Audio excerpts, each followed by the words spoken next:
Warga Bikini Bottom harus tahu nih, kamu pasti pernah berpikir, kenapa Pearl dan Mr. Crab itu sangat berbeda? Pearl itu paus, sementara Mr. Crab adalah kepiting. Secara biologis, mustahil bagi mereka berdua memiliki hubungan darah. Lalu siapa sebenarnya ayah Pearl? Yang lebih mencurigakan lagi, kenapa kita nggak pernah tahu tentang ibu Pearl? Ibu Pearl seperti hilang begitu saja, dan asal-usulnya pun menjadi misteri besar. Nah, di sini ada teori yang cukup menggemparkan. Bagaimana jika sebenarnya ibu Pearl sudah mati karena dibunuh oleh ayah Pearl? Lalu sebelum ibunya mati, dia menitipkan Pearl kepada seseorang yang kebetulan ada di sekitar kejadian. Siapa lagi kalau bukan Mr. Krabs? Mr. Crab akhirnya membawa dan merawat Pearl dengan penuh kasih sayang hingga saat ini. Teori ini didukung dengan munculnya paus yang sangat mirip dengan Pearl di episode Jailbreak. Paus ini terlihat mengenakan pakaian seorang tahanan, yang berarti dia sudah melakukan tindak kejahatan. Dan bisa saja kejahatannya itu adalah pembunuhan terhadap ibunya Pearl. Pasti kamu pernah lihat bunga warna-warni yang mengapung di langit Bikini Bottom kan? Banyak yang mengira itu adalah awan. Eits, tapi tunggu dulu, ada yang aneh di sini. Dalam salah satu episode, kita bisa melihat ada awan sesungguhnya yang muncul di langit Bikini Bottom. Itu artinya, bunga-bunga yang selama ini kita lihat bukanlah awan. Karena kalau itu memang awan, tidak mungkin ada awan lain yang muncul menutupi mereka. Lalu, apa sebenarnya bunga-bunga itu? Beberapa teori gila mengatakan bahwa bunga-bunga itu adalah sisa polusi minyak yang tumpah di laut. Polusi minyak ini bisa berasal dari berbagai aktivitas manusia, termasuk uji coba militer atau kecelakaan industri yang menyebabkan minyak mencemari laut dan mengapung di permukaan. Mereka bergerak terbawa arus dan angin, bahkan berinteraksi seperti makhluk hidup. Jadi, bunga-bunga itu bukanlah sesuatu yang alami, melainkan akibat dari polusi yang merusak ekosistem laut Bikini Bottom.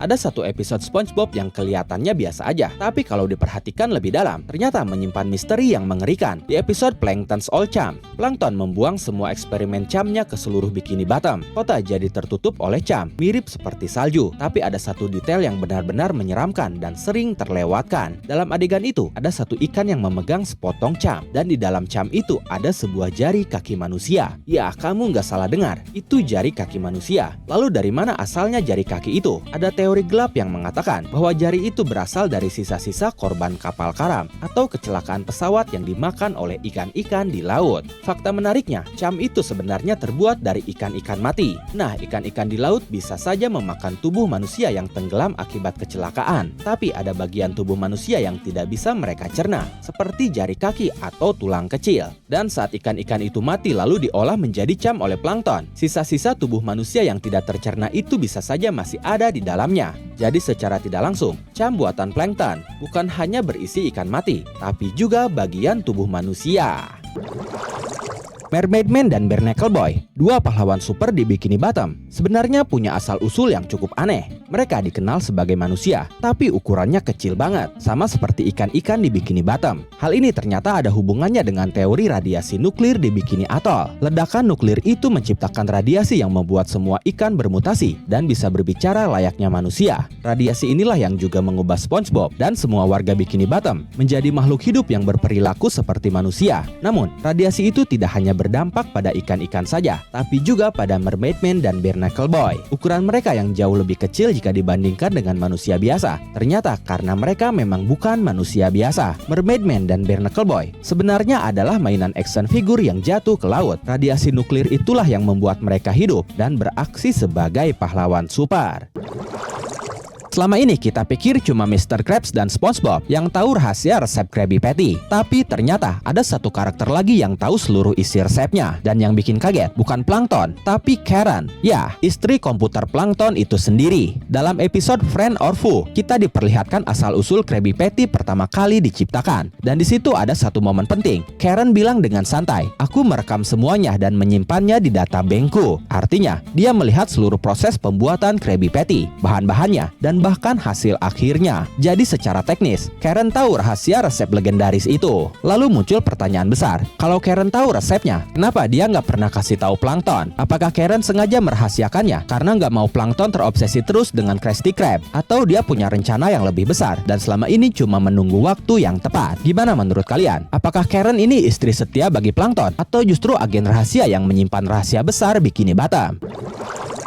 Ada satu fakta mengejutkan tentang Mr. Krab yang mungkin nggak kamu sadari. Ingat episode ketika Mr. Krab meminta Flying Dutchman untuk memberinya kekuatan berbicara dengan uang. Tapi apa jawaban Flying Dutchman saat itu? Flying Dutchman berkata, "Aku tidak bisa. Kamu sudah menjual jiwamu 8 kali untuk hal-hal lain." 8 kali? Itu jumlah yang gila untuk seseorang yang terlihat seperti hanya terobsesi dengan uang. Tapi pertanyaannya sekarang, untuk apa saja Mr. Krab menjual jiwanya? Pikirkan baik-baik. Mr. Krabs mungkin bukan karakter yang tampak jahat, tapi keserakahannya sudah jelas melebihi siapapun di Bikini Bottom. Mungkinkah dia pernah menjual jiwanya demi mendapatkan formula Krabby Patty? Atau mungkin untuk menyelamatkan Krusty Krab dari kebangkrutan hingga menjadi sukses seperti saat ini? Lalu pertanyaan selanjutnya, apa sebenarnya makna 8 jiwa yang disebutkan Flying Dutchman? Apakah kepiting memiliki lebih dari 9 jiwa atau nyawa? 8 jiwa sudah dia jual, dan mungkin saat ini adalah jiwa terakhirnya. Itulah kenapa Flying Dutchman tidak bisa mengabulkan permintaan Mr. Krabs, karena jika dikabulkan, Mr. Krabs akan kehabisan jiwa dan langsung mati. Atau 8 jiwa itu merujuk kepada jiwa orang lain yang sudah dia tumbalkan demi uang semata. Pernah gak sih kamu penasaran bagaimana caranya Plankton tetap kaya padahal Chumbucket selalu sepi pelanggan? Kok bisa dia punya teknologi super mahal buat nyuri formula Krabby Patty? Banyak yang mengira Plankton punya bisnis rahasia untuk menghasilkan uang. Dan jujur, itu tidak sepenuhnya salah. Tapi sebenarnya bukan itu juga jawaban pastinya. Ada penjelasan resmi tentang dari mana Plankton mendapatkan uangnya. Dalam sebuah analisis keuangan di channel YouTube resmi SpongeBob SquarePants, ternyata semua uang Plankton itu bukan berasal dari bisnis, tapi dari hutang. Ya, hutang. Plankton ternyata meminjam uang dari pemerintah Bikini Bottom dan kampus tempat dia dulu kuliah. Jika ditotal, hutangnya mencapai angka fantastis, yaitu sebesar 17.856.552,40 dolar. Gila banget kan? Di dunia nyata, uang sebanyak itu bisa buat beli sekitar 14.900 unit iPhone 16 Pro. Bahkan harusnya, Plankton bisa membuat lebih dari 100 restoran Chumbucket baru yang lebih mewah dari Krusty Krab. Jadi, semua teknologi mahal yang mendukung rencana gilanya mencuri formula Krabby Patty itu ternyata didanai dari uang pinjaman. Plankton bukan kaya dari bisnis, tapi justru hidup dari hutang super besar. Kalian pasti ingat episode balapan siput di SpongeBob. Batu Patrick yang bernama Rocky akhirnya menjadi pemenang. Tapi, apakah Rocky benar-benar menang karena dia cepat? Atau ada yang membantunya secara diam-diam? Karena kita tahu Rocky adalah sebuah batu. Ini cukup aneh dan membingungkan. Ada teori menarik yang mengatakan bahwa kemenangan Rocky sebenarnya ada hubungannya dengan wali kota Bikini Bottom. Jika kalian ingat pembukaan acara balapan, siput tua yang membawa obor bergerak sangat lambat, sampai salah satu ikan pingsan menunggunya. Akhirnya, siapa yang turun tangan? Ya, si wali kota sendiri. Dia membawa obor itu supaya acara tetap berjalan lancar. Nah, sekarang balik lagi ke balapan. Gary kecelakaan, sementara Snelly berhenti buat nolongin Gary. Jadi saat itu nggak ada pemenang kan? Dan disinilah teori gilanya muncul. Saat semua orang fokus kepada Gary dan Snelly, wali kota diam-diam membawa Rocky sampai garis finish. Kenapa? Alasannya supaya acara nggak jadi gagal total dan dia tetap terlihat sebagai wali kota yang berhasil. Jadi, Rocky bukan menang karena dia cepat, tapi dia menang karena wali kota nggak mau balapan itu berakhir kacau dan nama baik dia tetap terjaga. Ada pesan tersembunyi yang cukup mengejutkan di salah satu episode SpongeBob. Pesan yang seolah-olah mengungkap resep rahasia Krabby Patty. Kalian pasti ingat episode ketika SpongeBob dan Patrick berubah menjadi manusia purba. Mereka berdua terlihat seperti manusia gua dan mencoba memasak makanan untuk dimakan. Tapi ada detail yang mungkin terlewatkan. Di adegan itu seekor kepiting lewat, mirip seperti Mr. Krabs. Lalu diinjak, dipukul dengan tongkat, dan kemudian dimakan. Reaksinya saat itu, mereka sangat menyukainya. Tapi itu baru permulaan. Di adegan selanjutnya, Patrick pergi mencari lebih banyak kepiting untuk dimakan. Dan setelah itu, SpongeBob menggambar bentuk Krabby Patty di pasir dan membuat burger darinya. Apa sebenarnya maksud dari adegan ini? Apakah ini petunjuk tersembunyi bahwa Krabby Patty terbuat dari kepiting? Jika ini benar, maka ini bisa menjadi rahasia tergelap di Bikini Bottom.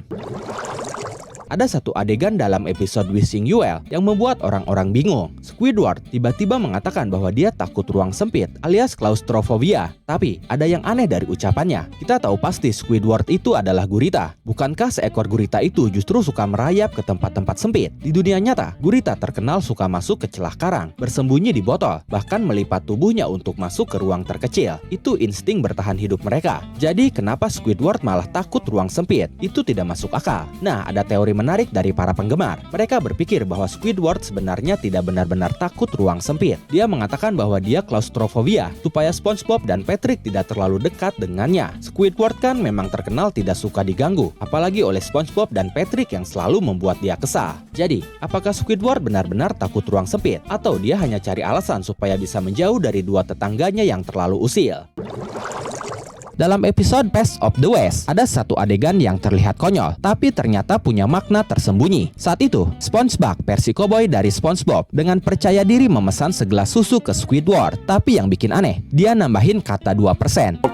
2%. Lalu langsung sempoyongan setelah meminumnya. Sekilas ini terlihat lelucon random khas SpongeBob, tapi ternyata ada teori menarik di baliknya. Beberapa penggemar percaya bahwa angka 2% itu bukan menunjukkan jenis susu rendah lemak, melainkan persentase kandungan susu sebenarnya. Sisanya mungkin alkohol. Makanya SpongeBob bisa langsung tumbang kayak habis minum minuman keras. Tapi ada juga pendapat lain. Mereka bilang adegan ini adalah sindiran halus dari pembuat SpongeBob terhadap industri susu. Karena di dunia nyata, banyak produk yang ditulis mengandung susu, padahal nyatanya cuma 2% dan sisanya air, gula, dan perasa buatan. Jadi, momen ini menunjukkan kalau kartun anak-anak pun bisa punya kritik sosial tersembunyi.